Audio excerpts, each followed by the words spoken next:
Crónicas Pirexianas. Capítulo 4. Dejando el reino de Zalfir a su paso, apenas una mancha oscura contra el trasfondo de la grisácea línea costera, la tripulación del viento ligero comprobó todos los horizontes y vio que estaban despejados. Karn echó un vistazo hacia la popa del barco. Un colorido atardecer enmarcaba la retaguardia de la nave. Ilsa Braven, la actual capitana del buque, comandaba desde el alcázar. Gritaba órdenes que no se escucharían de nuevo en el viento ligero por algún tiempo. Apareje la nave para su despegue. Llévela hacia arriba. Los tripulantes cambiaron los aparejos de la vela y los ingenieros hicieron que los motores mágicos de la nave se encendieran. Poco a poco la elegante nave se elevó desde el abrazo azul grisáceo de las aguas hacia un cielo lavado de color rojo pálido por el sol moribundo. El afilado bauprés de la nave voladora silbó al hendir el aire. Las velas se mantuvieron hinchadas completamente por las energías mágicas que se envolvían sobre el buque celeste. La mayoría de los marineros y estudiantes que estaban a bordo hubieran estado de acuerdo que aquel era uno de los mejores momentos, cuando la libertad que ofrecía el viento ligero era palpable, especialmente para los que se encontraban sobre la cubierta expuesta. El golem no se deleitó con ese momento, ya que este sería el vuelo final del viento ligero, debido a que los problemas de seguridad lo obligarían a realizar el papel de un simple buque con destino oceánico. Recordaba muy bien otras épocas, cuando había disfrutado momentos agradables en la cubierta del buque en su tiempo libre o en su interior, en el corazón de la nave, donde el golem de plata se podía unir físicamente con la piedra de poder que el viento ligero usaba como motor y comandar el vuelo de la nave con un nivel de precisión que ningún tripulante humano podría igualar. Habían sido tiempos emocionantes en la vida del golem, buenos tiempos de hecho, ahora perdidos. En los últimos 10 años, Tolaria se había comenzado a sentir como una prisión para Karn. Su movimiento constante entre las diferentes zonas temporales le inquietaba, sin poder conocer realmente a cualquiera de los estudiantes nunca más. Ellos se perdían en una vida efímera, mientras que el hombre de plata entraba en el tiempo lento para ayudar a Raine, Varrin o Agatha. Contra su mejor juicio, el golem se mantuvo como amigo de Gata, el único amigo que, según parecía, tenía el tutor. Los otros miembros de la academia le evitaban. Muchos de los estudiantes que trabajaban bajo su mando le tenían miedo. A Gata no parecía importarle la falta de contacto humano contenido en su trabajo, así como las periódicas visitas de Karn. La cuestión de que el golem necesitaba algo más llegó a un punto cuando, durante una de sus visitas al tiempo lento, el golem extrañó una de las raras apariciones de Joira sobre Tolaria.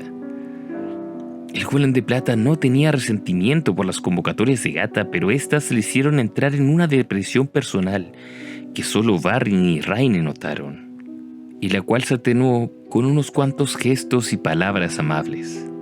Fue más bien el uso continuado por parte de Gata del material pirexiano en el linaje lo que finalmente convenció a Karn para buscar un permiso de ausencia de Tolaria.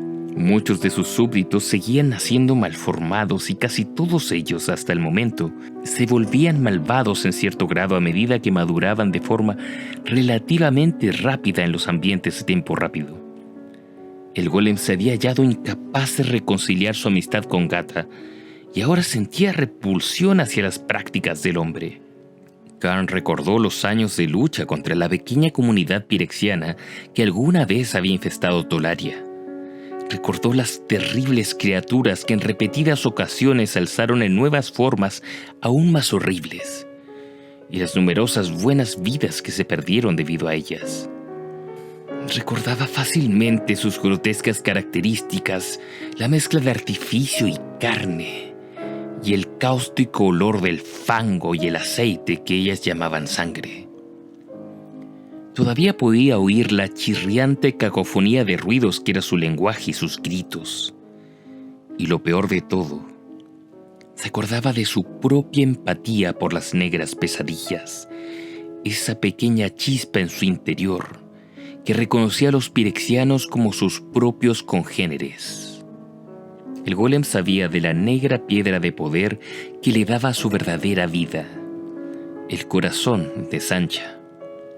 Primero había estado ligada a la vida de la antigua compañera de Ursa, una salamandra pirexiana que se había vuelto en contra de sus propios maestros y de su viejo mundo. Esta piedra seguía conservando su poder incluso después de que ella dio su vida para derrotar al pirexiano Gix. Y así, Ursa la había unido al golem y producido su primer artefacto sensible. La piedra de poder todavía respondía a los pirexianos. El principio de similitud, como Varrin lo había llamado, tratando de aliviar la ansiedad de Karn con una explicación. Lo semejante debía reconocer lo semejante, pero Karn había sentido esa misma chispa de empatía por las creaciones de Gata, y eso le daba miedo. No quería confundir estos sentimientos con su verdadera amistad hacia las buenas personas como Joira, Varrin y Raine. Al enterarse de que Raine y el espíritu de los bosques Multani llevaría una embajada a Yavimaya en la próxima gira del Viento Ligero, su último vuelo, Karn se ofreció a ayudar a la tripulación del buque con la esperanza de revivir algunos de esos mejores días y así recuperar parte del control sobre el presente. Excepto que eso no había funcionado. Él oyó la llamada del viento ligero hacia él, incluso en ese mismo momento. Ese profundo zumbido de energía que sangraba a través de la cubierta de madera pulida era un sonido tan bajo que era más bien sentido que oído. Esta vez era diferente. Le faltaban las otras personas con las que había vivido estos momentos de felicidad. Sobre todo Teferi y Joira. Siempre volvía a Joira, por quien el golem ahora admitía había hecho todo ese viaje. Él quería hablar con su primer y mejor amigo, pero ni ella ni Teferi habían estado en Zhalfir, el primer puerto donde había hecho escala la nave, y nadie había sido capaz de decirle a dónde podrían haber ido, y si lo habían hecho juntos o no. El golem ahora enfrentaba a la cubierta del barco solo. Él había tratado de huir, pero su pasado nunca le permitiría hacer eso. Le seguiría atormentándolo incansablemente. En ese momento, Karn deseó tirar todo por la borda. Y una sola vez se dio cuenta de lo que ese deseo le hubiera podido costar. Multani se movió hasta el borde de la popa, lejos del nudo de observadores de la academia, a quienes la capitana Braven había invitado a subir a su dominio para el aterrizaje. El espíritu de la naturaleza se agarró a la barandilla. Podía sentir la vida en el barco, una vida que todavía era una parte tan importante de Yavimaya como un ser de su propia esencia, muy parecida a él mismo. Incluso desde gran distancia, Multani nunca pasaría por un humano o incluso una raza humanoide. Su tronco era exactamente eso, un tronco de tamaño medio muy grueso y cilíndrico que hacía recordar un cuerpo verdadero. Sus brazos y piernas eran gruesas ramas muy nudosas en las articulaciones y sus dedos y pies similares a las extremidades de las raíces. La piel similar a la corteza cubría el dorso de sus manos, antebrazos y la parte superior de sus pies. Y su cara parecía brotar de la parte superior de su tronco. El color y la textura de su pelo eran parecidos al musgo primaveral cayendo hacia atrás y sobre la parte superior de los hombros. La melena llegando hasta la mitad de la espalda. Tenía ojos de clorofila, iris verdes manchados de franjas blancas y un patrón parecido a un tatuaje con forma de hoja en el lado izquierdo de su rostro con vetas de madera. Había sido creado a partir de la esencia de Yavimaya, la sensibilidad del bosque envasada en forma humanoide. Ahora, después de más de un siglo alejado, estaba liderando a un embajador tolariano y a uno de Yanuvar de vuelta en su tierra natal. Aguas azul verdosas se enrollaban en un delgado arco de playas exteriores que alternaban colores suaves amarillentos a marrones rojizos y el verde intermitente de la vegetación costera. El litoral se desvaneció rápidamente, convirtiéndose en pálidos remolinos multicolores cuando el viento ligero se trasladó hacia el interior. Eso era nuevo. El verde bosque alguna vez se había extendido de un lado a otro de la isla, antes de que Yavimaya hubiera comenzado algunos cambios. El interior se mantenía como un denso follaje de hojas verdes, solo interrumpido por unos picos oscuros de montañas. El follaje ondulaba en algunos lugares, como si estuviera siendo azotado por un intenso viento que nadie más podía sentir. Él sintió la anticipación del bosque y apenas un rastro de preocupación por haber permitido el acceso de tantos extraños a sus tierras. El espíritu de la naturaleza le devolvió una llamada tranquilizadora. Es maravilloso, dijo Rofelos, el elfo de Yanovar, dando un salto sobre la barandilla junto a él. El rebelde pelo oscuro del joven guerrero caía en una enmarañada cascada por la espalda. Saltó a otra estrecha barandilla, inclinándose aún más con un brazo asegurado casualmente en el aparejo más cercano. El dobladillo de su túnica de cuero onduló en la moderada brisa creada por el paso de la nave. Su espada colgaba de una tosca correa de cuero, un arma que nunca dejaba de lado sin importar la compañía o la situación. Multani se había movido a un lado para evitar a los otros, especialmente a Raine, con quien ya había pasado gran parte de ese viaje hablando. Pero Rofelos, por toda su energía y rústico comportamiento, era bienvenido. Era uno de los nuevos nacidos en el bosque de Gaia, aunque más violento que la mayoría, pero lo mismo se podía decir de la mayoría de los elfos de Yanovar. Esa era la razón por la que Yavimaya había pedido a los clanes guerreros de Yanovar que enviaran un embajador. Quizás podría aprender un poco de la armoniosa convivencia de Yavimaya. Respetuoso, atento como siempre al menor comentario o movimiento de Multani, Rofelos volvió a saltar hacia atrás de la cubierta. Lo siento, Multani. No quise molestarlo. Multani dudó de que realmente se lo hubiera molestado. Además, estaba cerca, y él volvería a sentir la calmante caricia de su bosque otra vez. No te preocupes, Rofelos. Yavimaya te da la bienvenida.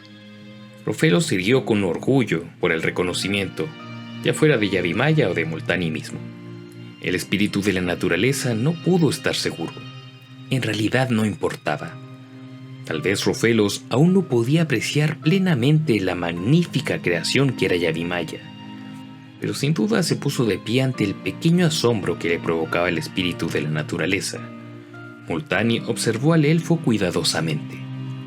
Todavía a buen ritmo, el viento ligero voló sobre el perímetro de la isla.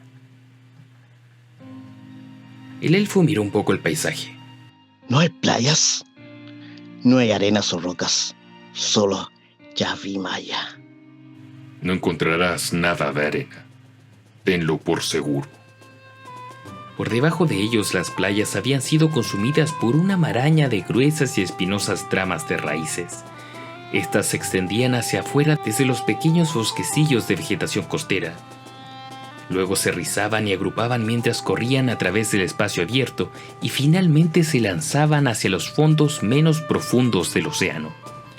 Algunas puntas sobresalían como enormes picos, como si fueran a empalar buques que quisieran desembarcar. Cuando Rofelos mencionó esto, el espíritu de la naturaleza sintió con la cabeza. Estás viendo años de paciente crecimiento en este trabajo. A pesar de que las defensas de Yavimaya tenderán a extenderse desde el centro hacia el exterior, un perímetro inicial en guardia fue considerado de gran importancia. El elfo se obligó a sí mismo un momento para considerar esto, un signo de paciencia extrema en Yanovar. Por último preguntó: ¿Acaso Yavimaya te dice todo esto? Simplemente sé que es verdad. Yavimaya habla a través de mí.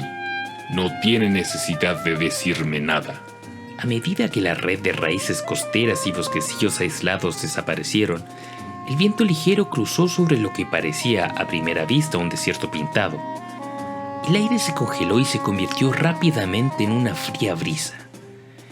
Los seres humanos más cercanos dialogaron con entusiasmo y Rufelo siguió mirando a un lado, ajeno a la temperatura. Multani se estremeció en su envoltura física, girando su cara hacia arriba para capturar los cálidos rayos del sol. Más raíces delgadas cubriendo el suelo, retorciéndose más. ¿Esas son dunas? Árboles. Los troncos de árboles viejos de cientos de años que Yavimaya ha modelado y que recientemente han caído aquí en perfecto orden para que no quede ninguna brecha. El suelo aquí no refleja ningún calor. El calor se introduce en los árboles en descomposición para que el desierto de raíces pueda crecer más rápido. El espíritu miró hacia adelante, ante el acantilado de madera que impedía su paso. Capitana Braven, puede elevarse por encima de esos árboles, pero disminuya su velocidad. Su zona de aterrizaje está cerca. La capitana gritó las órdenes apropiadas. ¿No estaremos viajando hacia el corazón de Yavimaya? Preguntó Rofelos. Multani se tensó ante la lección de palabras del elfo. Él, obviamente, no sabía nada de lo que preguntaba, solamente reflejando algunas de las anteriores declaraciones de Multani. El verdadero corazón de Yavimaya nunca sería conocido por Janowar. Probablemente nunca sería conocido por Multani, de tan protegido que estaba por el sensible bosque. A pesar de que estaba prohibido incluso para él, Multani sabía un poco de la celosa protección de su tierra natal. Para nuestros propósitos, las fronteras serán lo suficientemente cerca que iremos. La nave se posó en un claro de pastos oscuros salpicado de pequeñas flores de lavanda. El campo ondulaba bajo la misma brisa imperceptible que había sacudido en principio las copas de los árboles más lejanos. Árboles que se erguían a cientos de metros hacia el aire que les rodeaba, impresionando visiblemente a muchos de los estudiantes. Multani los reconoció como un nuevo crecimiento elevado en los últimos años. Varios de los cerros más grandes que les rodeaban eran árboles parcialmente en descomposición de la antigua vegetación, derribados por Yavimaya mismo para convertirlos en materia prima. Los tolarianos comenzaron a realizar sus rutinas en la cubierta del buque rápidamente, cesaron las velas y se sacó la telescópica pasarela circular dejándola caer por la borda. Multani se estremeció ante el fuerte sonido metálico realizado por la escalera desplegada. Una vez asegurada se movió hacia ella, pero Rofelos la ignoró por completo. Con un grito salvaje de su propia valentía, el elfo saltó por la borda inferior y se deslizó descendiendo por la curva exterior del casco. A último momento dio un empujón hacia afuera, deteniendo fácilmente su caída sobre la hierba. Se levantó utilizando solo una de sus rodillas, aunque, de repente, paralizado por el movimiento ondulante de la pradera, Multani se imaginó por qué se había maravillado tanto mientras descendía a la tierra. El aire estaba lleno de vida, cantando la canción de Gaia mientras el viento sacudía las copas de los árboles y silbaba a través de las afiladas hierbas. El polen que Multani nunca había olido antes le distrajo. Todos esos gustos realizando una explicación inmediata de Yavimaya. La tierra se sintió esponjosa bajo sus pies descalzos, similares a raíces, y le resultó difícil controlar el impulso de introducir los dedos de los pies en el delicioso suelo y probar su tierra natal una vez más. Yavimaya le llamaba, esperando a los demás. Los elfos aparecieron como por arte de magia. Un instante estaban ausentes, y solo los sonidos del bosque rodeaban el claro. Al siguiente, todos los sonidos del bosque, menos la caída de un árbol en la distancia, desapareció, y una docena de cuerpos elásticos se presentaron en el borde del claro.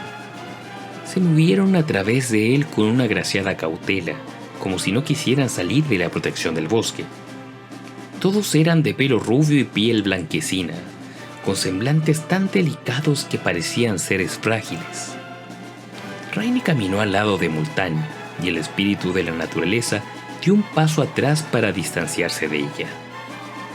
Yavimaya les da la bienvenida, Dijo una elfa en el tradicional saludo a Raine y a los otros seres humanos. Su voz emitía un sonido suave y musical. Raine sonrió cálidamente. Estamos aquí en nombre de la Academia Tolariana para solicitar algunas maderas preciosas necesarias para construir algunos de sus artefactos. Para Ursa el Caminante. Ella sonrió con tímida diversión ante la aparente confusión de Raine. Por supuesto, Yavimaya estuvo presente en todas sus conversaciones con Multani. Multani asintió con la cabeza en su propio saludo. Larga vida, Shahira, respondió, un típico saludo élfico. Yavimaya se agitó al borde de su mente. Multani se volvió a Raine. El bosque les proporcionará los materiales que han solicitado. Algunas de las maderas más duras necesitarán un esfuerzo de unos pocos días para crecer. Como para subrayar su declaración, el rodante crujido de madera trenzada resonó por ellos, seguido del chasquido de ramas resquebrajándose en la distancia. Dentro del bosque, solo que esta vez más cerca, uno de los árboles cayó derribado y luego otro. Este último en el borde del claro. Multani ni siquiera se molestó en mirar, habiendo esperado ese acontecimiento. 3 árboles más cayeron en rápida sucesión. El dosel onduló con el movimiento. Frunciendo el ceño ante el pensamiento, Raine estudió el bosque de los alrededores. ¿Decadencia? Multani miró fijamente a Raine, insultado, pero templando toda manifestación exterior. Sin embargo, sorprendentemente, fue Rofelos quien respondió en su lugar. El ciclo de la vida, dijo el joven guerrero pasando el dorso de la mano a través de las hierbas ondulantes. acelerado, pero natural. Los ojos oscuros de Raine se abrieron con asombro. Inclinándose, examinó el extraño movimiento de la pradera. La hierba, las flores, mueren y vuelven a crecer tan rápidamente que brotan de la cáscara marchita de su encarnación anterior. Esto es lo que crea la ilusión de viento. La decadencia implica un fracaso. Aquí no pasa nada que Yavimaya no apruebe y controle. Sintió con la cabeza hacia la dirección de la última tala de árboles. El bosque se encuentra en un estado de ciclos de crecimiento acelerado, creando un almacenamiento de la materia prima del bosque de la que nosotros podremos sacar nuevas fuerzas. Ursa el Caminante de Planos no es el único enemigo de Pirexia. Es bueno saber que tenemos aliados. Y dile a Yavimaya que apreciamos las ofrendas. Usted debería haber escuchado más a Shahira, señora Raine. Usted ya le ha dicho esa frase al bosque mismo. Rofelos miró a su alrededor rápidamente, sintiendo todavía ojos sobre él. La emoción había desaparecido horas atrás. La mirada persistente que seguía todos sus movimientos se arrastró sobre su piel con un toque tan suave como la seda. Su mano se posó cerca de la empuñadura de su espada, con los dedos crispados mientras revisaba los árboles y el suelo y olisqueaba el aire. El peligro le rodeaba, estirando sus nervios apretadamente. El joven elfo había llegado a la línea de árboles con el permiso de Multani, dispuesto a explorar la tierra que sería su hogar durante años, quizás décadas por venir. Se había envuelto en hojas muy diferentes de aquellas que jamás había visto. Había recorrido kilómetros de senderos casi invisibles, nunca antes transitados en Yanovar, y había utilizado unas vallas machacadas para pintar una simple máscara de caza a través de sus ojos. Era el rito en que Yanovar reclamaba la tierra, haciendo la suya a través del conocimiento íntimo. Una raza de guerreros, los elfos de Yanovar, a menudo vivían o morían en el perfeccionamiento de sus instintos. Rofelos no iba a permitir que su estancia en Yavimaya embotara esos sentidos. Él podría ser embajador, pero ante todo, él era un guerrero. Yavimaya, estaba seguro, reconocería eso en él y lo aprobaría. En ese momento, su instinto le advirtió de una amenaza. Un observador. Alguien siguiendo sus huellas. Y además un rastreador mejor que él. ¿Multani? Posiblemente. Si era así, El humor de la situación ahora se había perdido para el elfo. Su sonrisa se volvió más salvaje, mientras sus ojos se movían entre los posibles escondites. Tenía esta sensación de que solo tenía que girar un poco más rápido, mirar un poco más atentamente para poder ver la figura de su perseguidor. Ahora sintió un escalofrío en la parte posterior de su cuello. Rofelos giró rápidamente, la espada desenvainada y parpadeando ante un inminente ataque. Observó todo una fracción de segundos antes de deslizarse en el árbol que estaba detrás de él. ¿Quién anda ahí? Llamó en voz alta, lamentándose al instante. Él nunca se descubría tan fácilmente, excepto que esta era supuestamente una tierra amiga. El silencio lo saludó. Rofelos retrocedió un paso y luego otro. Echó un vistazo frenéticamente al dosel por encima de él, y más allá de las malezas, nada. Girando alrededor otra vez, partió a un fuerte ritmo que él podría mantener durante un día y una noche, e incluso un día más si era necesario. Él arrojaría esa presencia al suelo. Con cada paso la mirada incorpórea le siguió, molestándole en la parte de atrás de su mente.